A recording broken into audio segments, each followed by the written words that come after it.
समस्त को जय जगन्नाथ पिलामाने आज आम महाभारत गोटे इंटरेस्टिंग फैक्ट जी कि महावीर कर्णଙ୍କ विषय जानिबा तांको दानवीर कि पई कहा जाए। ओके, दिनकर कथा पिलामाने जेतेबेले अर्जुन श्रीकृष्ण को पचारुचंती कहउचंती हे माधव दिनकर कथा एडा अर्जुन कौन कले ना श्रीकृष्ण को आज पचारिले जे हे माधव लोक माने कर्ण को अधिक प्रशंसा कि पई करंती। ओके, जेतेबेले दरकार पड़ी सेतेबेले तो आमे दान करिचु। सेतेबेले भगवान श्रीकृष्ण हसिक अर्जुन को उत्तर देले एवं कहिले कौन कहले कहले जेतेबेले समय आसीबो तुमे निजे जानि परियो कि पई लोक माने ताको अधिक प्रशंसा करंती।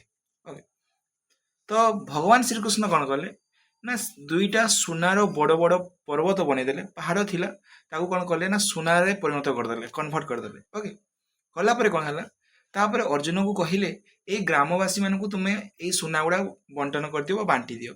अर्जुन कौन कले अर्जुन आसिले एवं सबु लोकंकर तांकर नाम तांकर केते जण घरे मेंबर अछंती कि अंजंती सेही अंजय तांको कोन करा गला तांको ना नै ए जे समस्त को इक्वल अमाउंट रो सुना देई देले एवं देई साला परे जते बडे बहुत सुना तो थिला तापर अर्जुन कहले एबे हमें रेस्ट नबा तापर रेस्ट नै साला परे पुଣି तुमको मु दान करबी।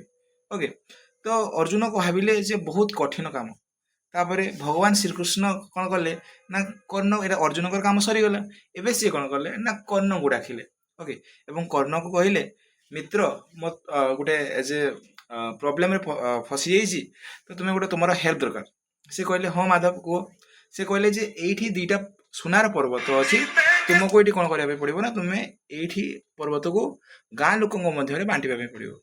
तो कर्ण कौन कले कर्ण कहले ग्रामवासी को डाकिले सुन ग्रामवासी एई दुईटा पर्वत सुनार देखा एटा तुम मानकर जार जेते आवश्यकता अछि तांको निज मध्य से माने बांटी नियंतु। तांकर जो एई निस्वार्थपरता थिला जे कोनसी दान जो भावरु भारतला तांकर जो इंटरनल रु भारतला जो दान करिवारो जो एटा कर्ण को अलगा करे। ओके पिला माने एटा कर्णर प्रथम पार्ट आमे जानथिले तापर एम्ति मैक्सिमम पार्ट नै कि आसीबा डेफिनेटली आजिकार कहानीर प्रथम कहानी ये। तो भिडियोटी